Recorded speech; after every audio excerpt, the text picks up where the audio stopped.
Hello, my name is Roger Berkowitz. I'm the founder and academic director of the Hannah Arendt Center at Bard College. And welcome to the virtual reading group. We're reading this time The Origins of Totalitarianism. And we are at this point in the middle of the second part of the book on imperialism, chapter 9, The Decline of the Nation-State and the End of the Rights of Man. This is one of the most famous and most cited and talked about of Arendt's chapters, maybe of all of her works.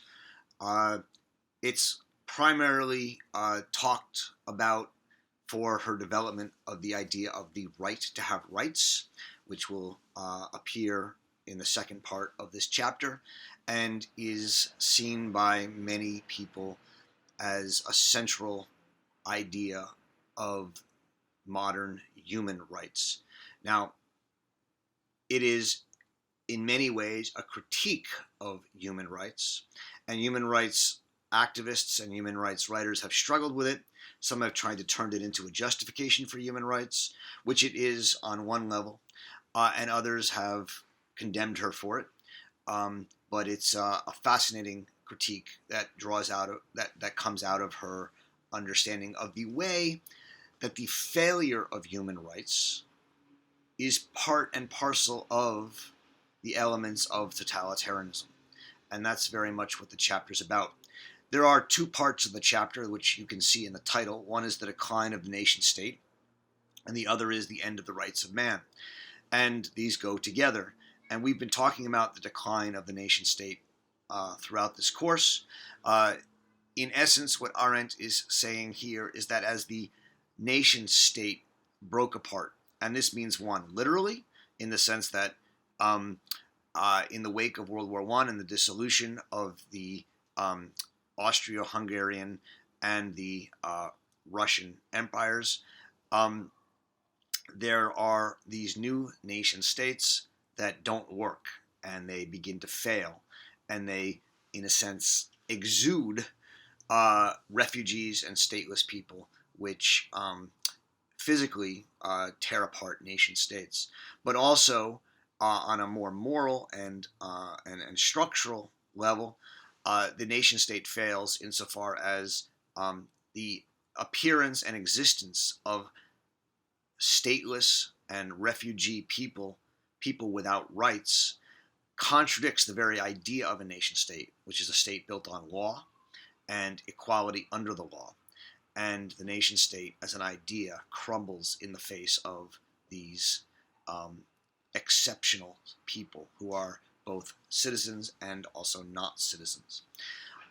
This then leads to the second part of the chapter on the end of the rights of man, which is to say that people kept talking about human rights and saying that people have these rights as human beings, as bare, naked human beings, and yet the fact was that they didn't. And the rise of these stateless people and the decline of the nation states made visible for Arendt what was simply true, which was that the rights of man are an idealistic, nice illusion that don't actually exist in reality. So let's try and go through the chapter. It begins, as I said, with this chapter on the decline of the nation state. It's actually, she calls it the nation of minorities and the stateless people. And these are, in a sense, a further two parts of the chapter.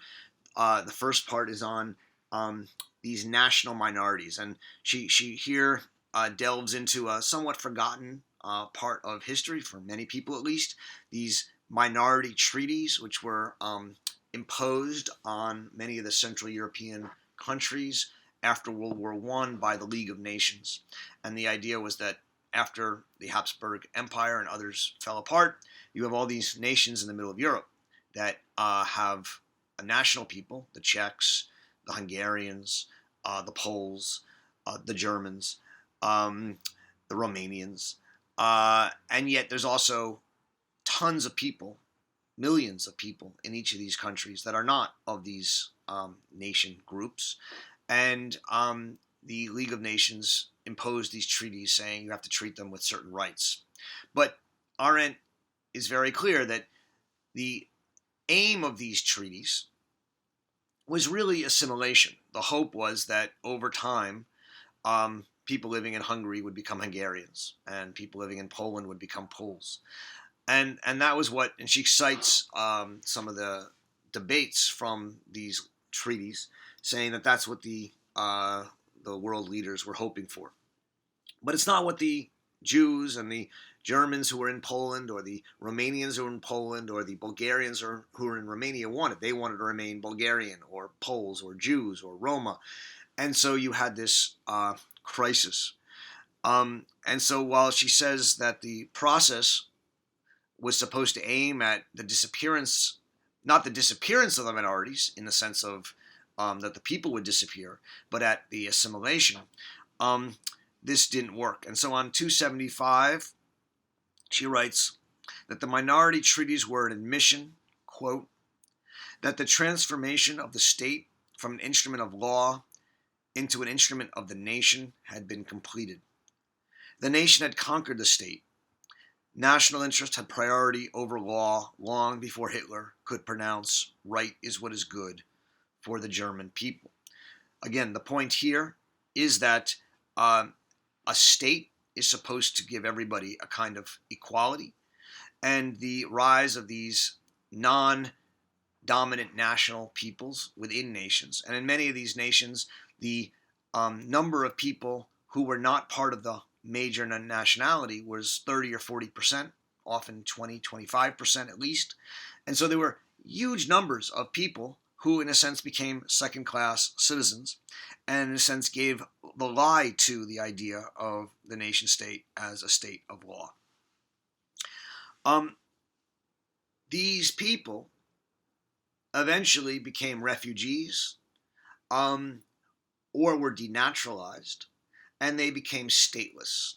And this brings us to the second part of this first chapter, which is really the core, because, as she says on 276 to 277, quote, much more stubborn in fact and much more far-reaching in consequence than the national minorities has been statelessness, the newest mass phenomenon in contemporary history, and the existence of an ever-growing new people comprised of stateless persons, the most symptomatic group in contemporary politics. The most symptomatic group in contemporary politics. Those who live outside the law. They include the refugees. They include denaturalized former citizens. And in every case, they are the people that the nation state would rather lose as citizens than harbor as a pluralistic group within their borders. The most dangerous part of this is when a nation state simply decides to denaturalize some of its citizens, to take away their right to full legal protections and make them second-class citizens. So on 278, she can say, one is tempted to measure the degree of totalitarian infection by the extent to which the concerned governments use their sovereign right of denationalization. It's this denationalization, which she says actually begins with the first ones early in the United States, which passed laws that allowed you to denationalize citizens who were not good citizens of the United States, but then spread across Europe. And we can, in a sense, say that we really have to start worrying about totalitarianism, Arendt is telling us, at that moment when we start to denationalize, which is a sovereign right. You have a sovereign right to say who your citizens are. But when you start saying there are people who are here who we don't want to be here because of their race, their ethnicity, their nationality, we begin to create an intolerant, ideologically powerful totalitarian system. And she says that this all happened because suddenly in Europe, because of these new nation states, and because of thus the rise of refugees, you suddenly had mass immigrations and emigrations and mass refugees. And the states of Europe didn't know how to respond. And so she can say on 283, the real trouble started as soon as the two recognized remedies for mass emigration and statelessness, the two recognized remedies, repatriation and naturalization, were both tried and failed. Repatriation, deportation, sending them back, was tried and failed. She says, every attempt by an international conference to establish some legal status for stateless people failed because no agreement could possibly replace the territory to which an alien within the framework of existing law must be deportable. All discussions about the refugee problem revolved around this one question: how can the refugee be made deportable again?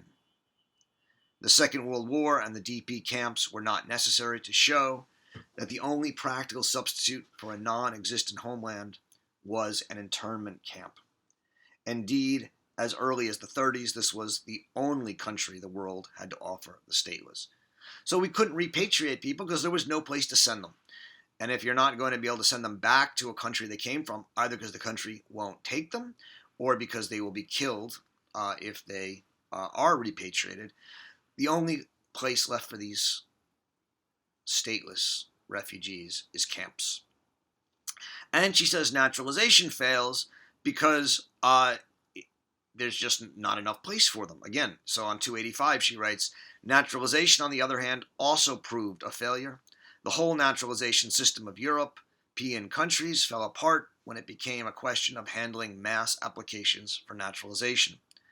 Even from the purely administrative point of view, no European civil service could possibly have dealt with the problem. So on the one hand, it's a civil service problem. There's too many. On the other hand, it's just the problem that democratic countries don't want to take hundreds of thousands or millions of people in from different cultures. It's economically difficult and it's culturally difficult.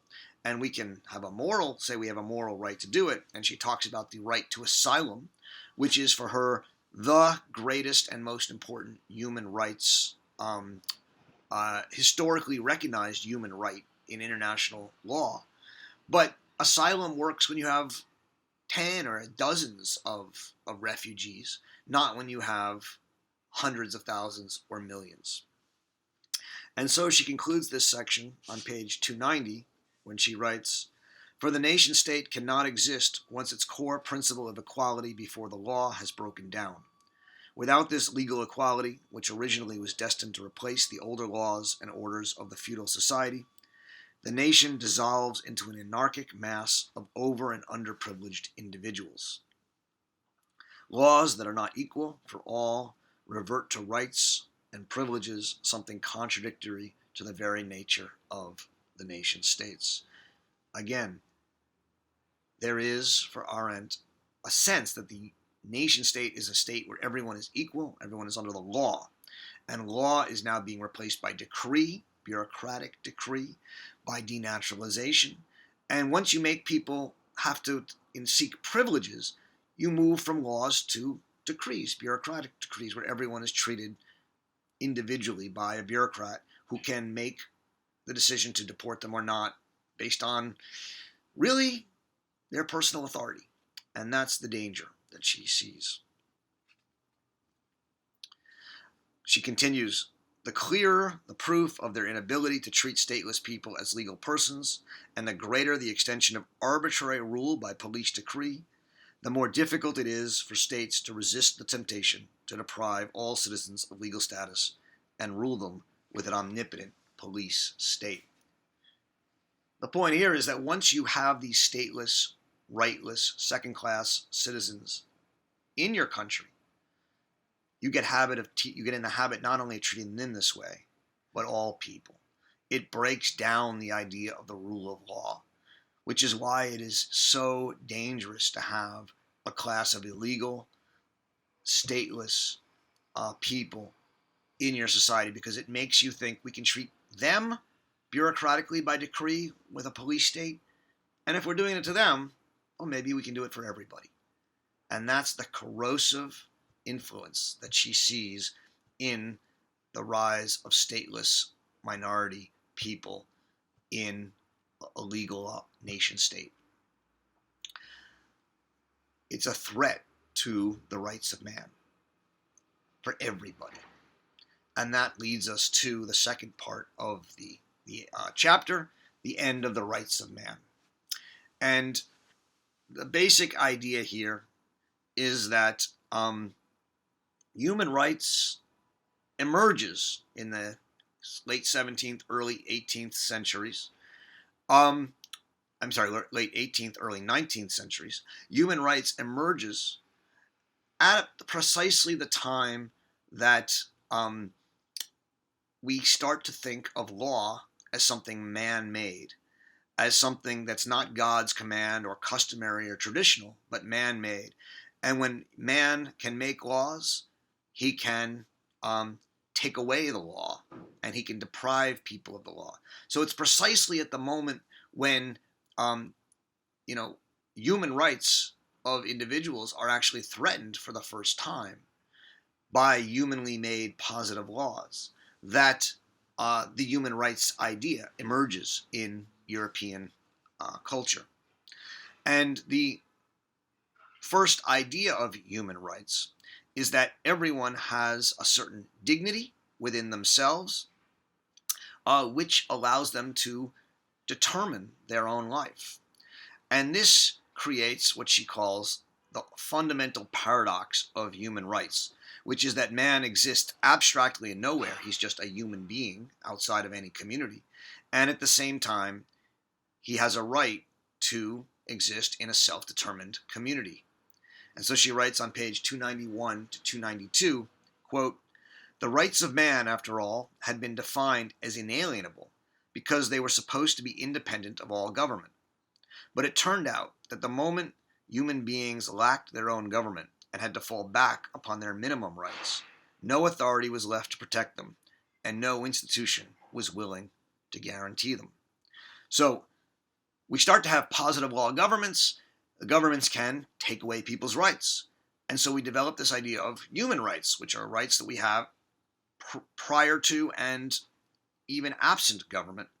And yet the only group that can guarantee those rights are the governments. So she can add that the rights of man, supposedly inalienable, proved to be unenforceable on page 293. And we can continue to say there are human rights, but the claim that we should protect people's human rights, she says in one of her more polemical and thus fascinating lines, is identical to the claims of people who are like the protectors of the underprivileged and make claims for the prevention against cruelty to animals. In a sense, human rights advocates treat the people they're seeking to to protect, like animals, people in need of altruistic protection.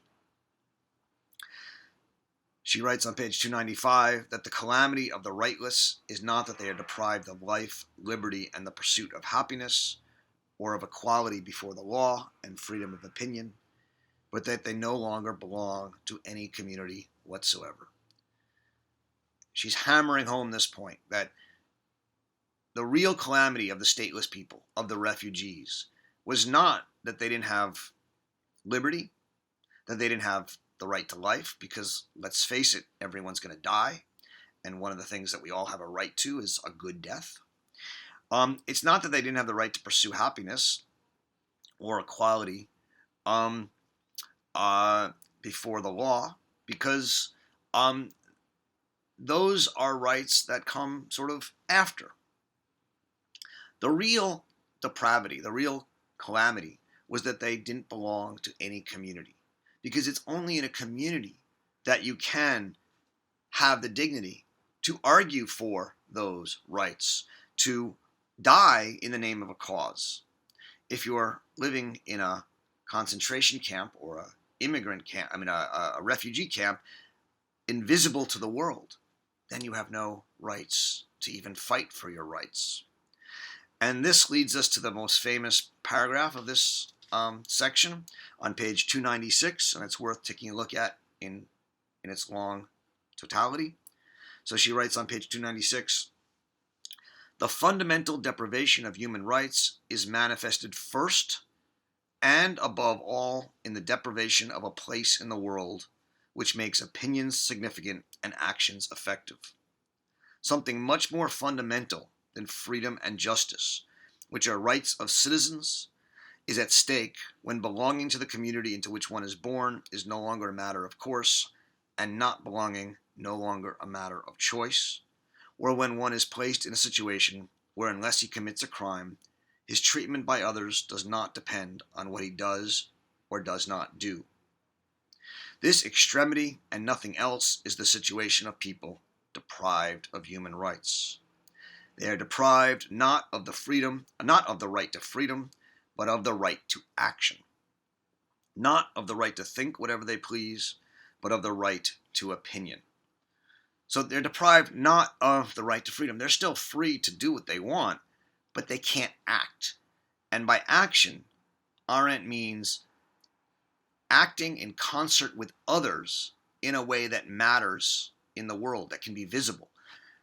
In order to act, you have to be part of a community, because you have to be part of a community of others, and there have to be people who pay attention to your act. The greatest example of people deprived of the right of action are people in a concentration camp, where you can do whatever you want, say whatever you want, but no one will witness it because you live in this, what she calls, hole of oblivion. And she continues, when we understand that the right, that what the real right is the right to action and the right to have an opinion with others, she says, quote, "We have become aware of the existence of a right to have rights, and that means to live in a framework where one is judged by one's actions and opinions, and a right to belong to some kind of organized community, only when millions of people emerged who had lost and could not regain those rights." So this idea of a right to have rights is the right to live in an organized community, and thus the right to action, and the right to act and speak in a way that matters to others, in a way that's visible and can matter.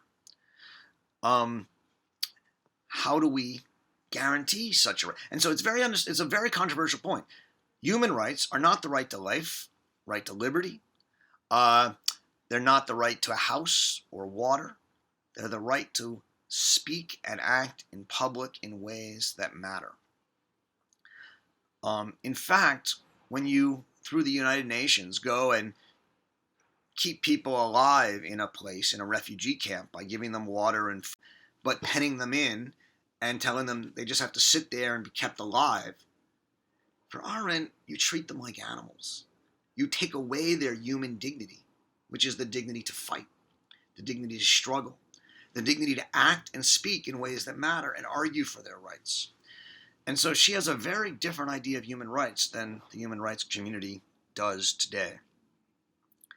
And she says the answer is not world government, because that's actually more dangerous, because just like state governments can take away people's rights, if we have a democratic world government, it can take away rights on a world scale, on page 299. And so she then turns to Edmund Burke and argues that he had it right in his sort of conservative traditionalism, and when he writes that the world found nothing sacred in the abstract nakedness of being human. The abstract nakedness of being human is not a rights-bearing individual, but is simply being superfluous and dispensable. And the best way to preserve human rights for Arendt is not to argue that there is an abstract human right that people have in their naked humanity, but to develop strong civic cultures where people can act and speak in ways that matter.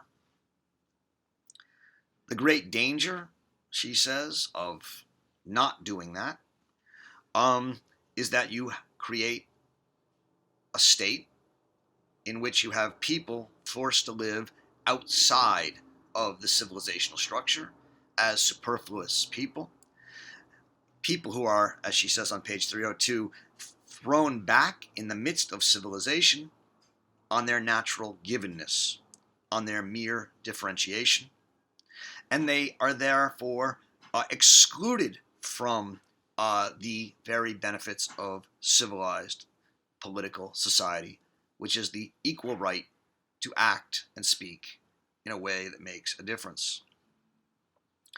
And she concludes on page 302, the danger is that a global, universally interrelated civilization may produce barbarians from its own midst by forcing millions of people into conditions which, despite all appearances, are the conditions of savages. When you do that, you justify the move from the rule of law to the rule of police decree, to the police state, and to the danger of totalitarianism. That is the fundamental argument here in chapter 9. Hope you enjoy reading the chapter, and we will discuss it at our reading group. Thank you all very much. Enjoy reading Hannah Arendt.